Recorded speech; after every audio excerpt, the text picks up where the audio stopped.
Welcome to Detroit Lions Fantasy Team Preview. I'm Jason Gilbo. With me is Russell Clay. Taking a look at a Lions team last year that was kind of up and down throughout the entire year. Obviously, the loss of Calvin Johnson is something that kind of we'll break into. Kind of a lot of turnover here, especially in that receiving core.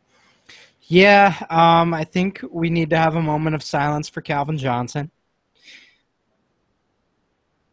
Oh man, that guy. So you just think of some players, they just kind of, they come in with big expectations and they do exactly what you want to do. So obviously there was bumps in the road for Calvin along the way, but 1,900 receiving yards in the season, turned the Lions offense into a non-laughing stock. And we're going to miss you. But yeah, so I guess we'll jump into receivers first. There's a lot of expectations on this Marvin Jones cat, and I like Marvin Jones, but nobody's replacing Calvin. It's going to be him and Tate sort of battling, but I don't see anyone going over 1,100 receiving yards this year. And maybe that's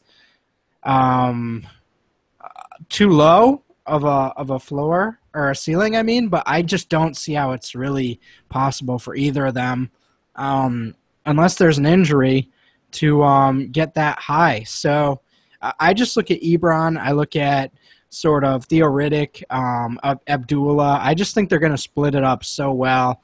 Stafford's still probably going to get 4,500 passing yards or so, but I just think there's a real chance this offense just takes a huge step back without Calvin. Yeah, I think so too. And we sort of saw that last year. They did kind of take a dive down a little bit, where we saw Calvin Johnson have kind of those off weeks, just if we're getting kind of particular with the offense. And overall, we didn't quite see Amir Abdullah kind of come in and thrive right away, which is okay. I still kind of have high hopes for him and what he can do.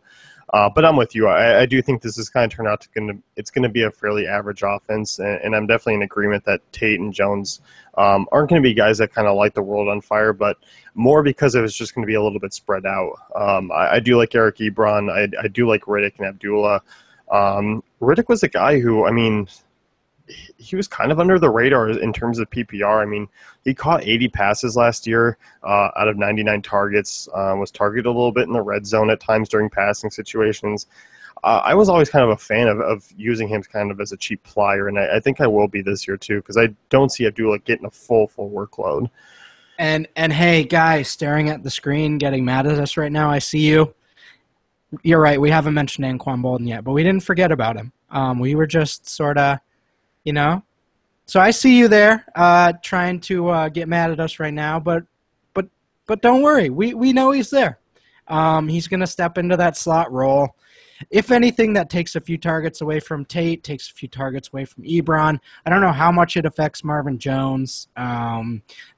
He's more of an intermediate deep threat than anything else, so I don't think that should affect that too much. But I think Bolden's going to slot in there as sort of with Ebron in terms of production, maybe 600 yards. I see Ebron sort of still out targeting him and everything, but at the same time, Bolden is going to make his presence known. Yeah, I definitely agree. And Bolden's a guy, I took late in rounds of drafts that I've had so far, just taking a flyer. I took him before I even knew he was going to the Lions, so it kind of worked out that way. But in terms of a week-to-week value, this team, I think, is really going to hinge on how Stafford plays. I think that's going to be the biggest thing in how much consistent production, because we saw Stafford last year be very inconsistent. That's kind of what brought down Calvin Johnson in those really low weeks, was Stafford's play. So that's going to be my thing. I think I'm going to be pretty much treating this as a GPP situation pretty much for all of these guys, unless Stafford is just playing kind of lights out, which I think is kind of a high hope. And something else that I've seen a lot of this offseason, last offseason, the Lions without Calvin Johnson. Oh, look at these splits for Golden Tate without Calvin Johnson. He's better without Calvin Johnson. Stop that. Stop it. Stop it. Okay. I feel a little better now. That's not how it works, guys, when you lose a Hall of Fame receiver. That does not make the offense better. Now, in terms of game planning for the team, if he's questionable going into a week and the team game plans for Calvin Johnson all week and then he doesn't play, yeah, the Lions might be able to surprise someone. But going into this year, teams know Calvin's not there. Golden Tate's going to be one of the main guys they focus on all week, So it's going to be different. He's going to get more double teams. He's going to get a lot more attention. So it is going to be tougher sledding this week or this year. So just something to be aware of. I still like Tate. I still think he's going to be a great player in this offense, but there's going to be much more attention slotted his way. Yeah, I think so too. And I'm going to probably be a little generous and say that the Lions passing game, I do think they have potential to be a top 10 passing offense. Come the end of the year, just because I think there are some versatile weapons that they have. If Ebron can step into a role and stay healthy in the tight end spot with those 3 wide receivers we named and 2 friendly pass-catching backs in the backfield, there's a lot to go around for Stafford to kind of use. So I'm going to be intrigued, and as I said before, I think a lot's going to hinge on what Stafford does and how he plays for how this overall passing attack kind of comes together. I do think they'll be middle of the road, but I do think they do have potential to be a top 10 come the end of the year. Yeah, I see 42 to 4,500 passing yards and like 26 to 30 passing touchdowns, somewhere around there. He's always been kind of a volume-based guy. They do want to run a little more. You could see there's definitely possibilities for Abdullah to become that guy. Obviously, high expectations last year coming out of Nebraska, getting drafted in the second round. So we definitely like his profile. I think he could end up being sort of that borderline cash tournament guy in good matchups if he does fully emerge. But like you said, Theo Riddick is there. He played well last year.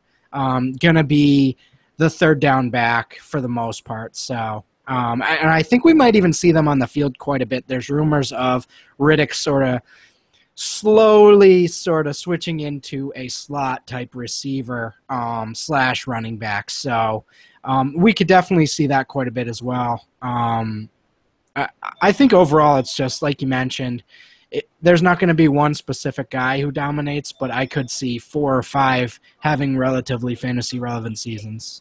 Yeah, definitely. And Riddick did that at Notre Dame. He lined up in the slot quite a bit and was pretty successful. And obviously the NFL is a different story, but he's definitely accustomed to kind of doing that. So I'm definitely okay with that role for him. I think that'd be pretty beneficial to that offense.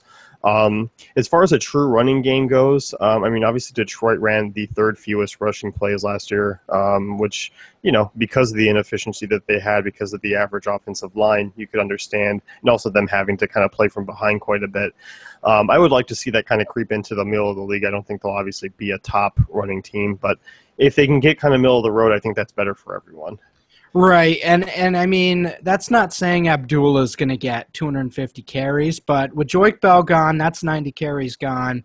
I could see him getting like 200 carries and maybe 40 to 50 receptions. So that's not bad. Over the course of a season and in good game matchups, that's quite a few touches. Yeah, definitely, and the kind of the consistent storyline with the NFC North is that they have a pretty easy schedule. Lions their opponents on the road this year: Colts, Texans, Saints, Cowboys. That's kind of a friendly road schedule for them, and they're also playing in a dome for pretty much their entire season. Obviously 8 at home, but playing in Indy, playing in Houston, Dallas as well. They're going to be inside. I think that's really beneficial for this offense. That's a great point and very true, especially towards the end of the season. That becomes obviously a huge factor. Yeah, definitely. In this defense, there's some potential there, but overall, I do think it's a middle of the road type of defense. I don't expect a ton of production as far as them in GPPs, maybe against weaker opponents. I see myself kind of targeting a little bit more against them, expecting kind of a high flow shootout situation. They do have some talented players, but at the same time, ever since Sue, it seems like they kind of lost a little bit of their edge defensively, which clearly makes sense. But it just seems like they haven't been quite the same since. Yeah, I don't think so. Maybe it's just a little less stomping around and maybe actually trying to play defense. That might be what kind of happened there in Detroit. Yeah. So that's going to wrap it up for our Detroit fantasy team preview. Be sure to check out the rest of our teams at dailyfantasycafe.com.